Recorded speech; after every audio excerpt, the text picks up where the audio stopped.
Третья сессия конференции We Speak Legal English, Spanish, French, German началась с онлайн-конференции в Петрозаводском, после чего работа продолжилась в обычном режиме.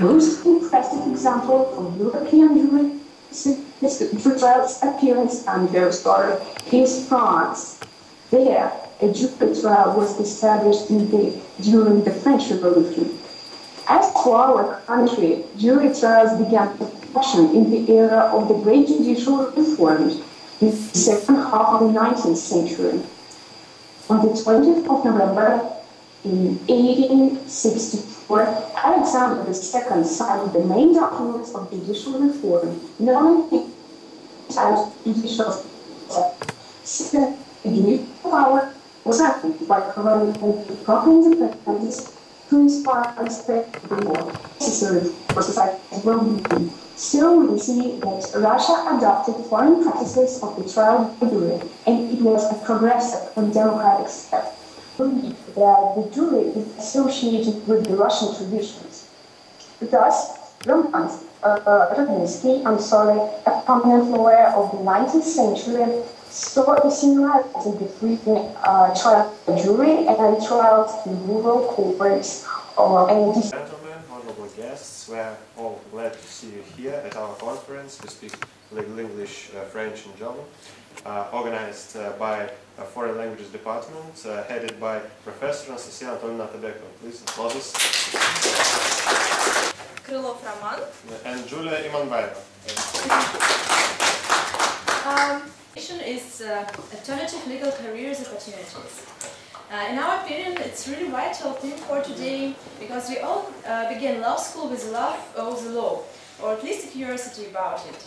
But let's be honest and admit that it might have been because of the inherent financial rewards that a JD affords us.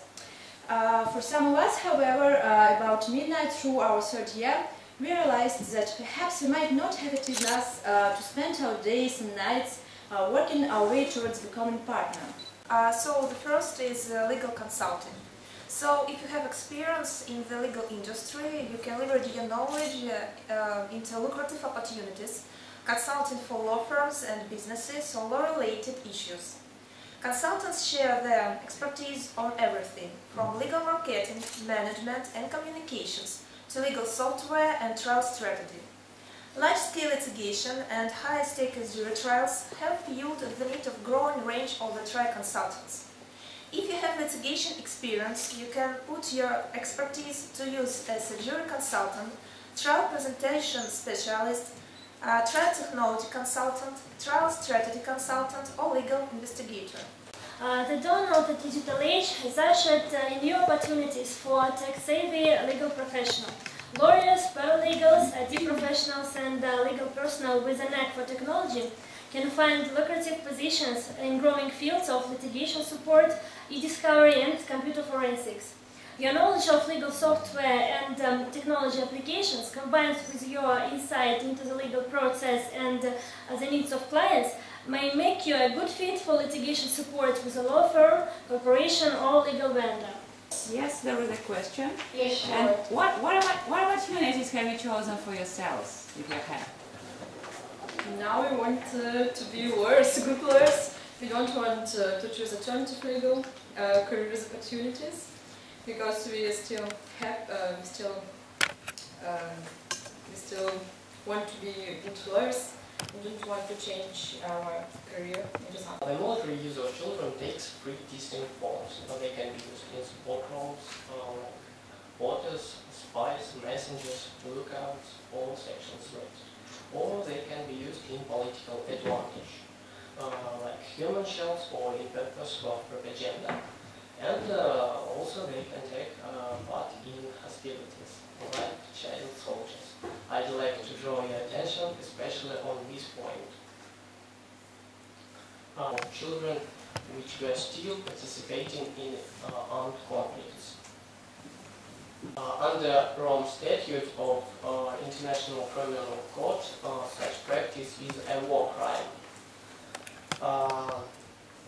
Anyway, under the optional practical on the Convention on the Right of the Child, such practice can be used. For example, well, first of all, I'd like to give you the definition of the term bankruptcy. The website www.businessdictionary.com gives the following definition. Bankruptcy is a legal procedure for liquidating a business or property owned by an individual which cannot fully pay its debts out, bench, table, and raptus, which means broken. So, a bank originally referred to a bench or table which the first bankers had in public places where they told their money, wrote into the official website of the USA courts. The law of bankruptcy primary purposes are first to give an honest debtor a fresh start in life by revealing him of most of his debts, and the second different court systems. They have the federal courts and the courts of the states. When it comes to the bankruptcy cases, the federal courts have exclusive jurisdictions over them. Step requires the debtor to file the statements listing assets, income, liabilities, and the names and addresses of all creditors and how much they are owed. So, my today presentation topic is effective international agreements to assure non-nuclear weapon states against nuclear weapons use or threat of usage.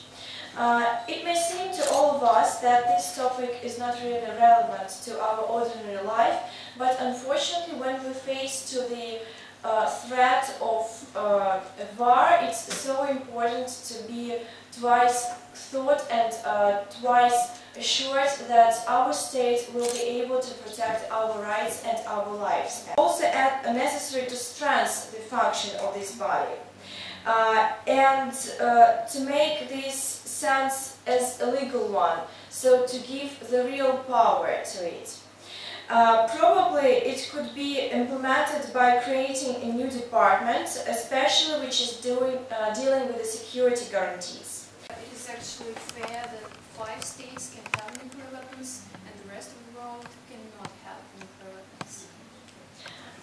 It is actually a very big question, and in my opinion, I suppose that, and I declare that none of the states should have nuclear weapons. The most important question is how these 5 states that do possess it would reduce of it. And this is the topic of my speech, the US penitentiary system. And I should say that there are many penalties for infringement of criminal law. And they differ from the country to country, but criminal law sanctions. To achieve this goal, each country chooses its own methods, but the result strongly depends on the structure of the penitentiary systems. I wonder if you personally believe that any kind of punishment, imprisonment for instance, can change the criminal for better and prevent him from committing any crimes in the future?